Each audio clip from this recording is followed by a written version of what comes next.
You ask Tiger to calculate. This deals with finding the midpoint between 2 points. The midpoint between the 2 points is negative 21.5, 36.5. Let's solve it step by step. Plot the 2 points and calculate the midpoint using the formula.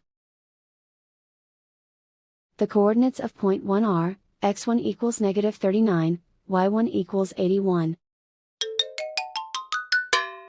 The coordinates of point 2 are, x2 equals negative 4, y2 equals negative 8. PM represents the midpoint of the 2 points.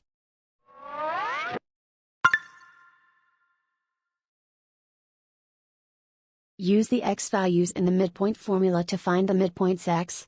x1 equals negative 39. x2 equals negative 4. Simplify the arithmetic.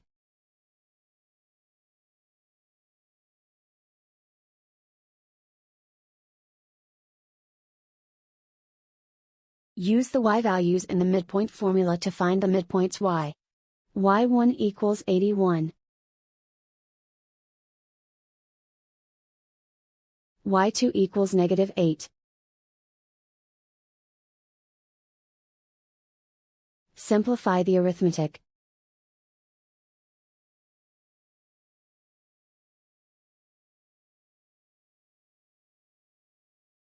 And so, the midpoint is negative 21.5, 36.5.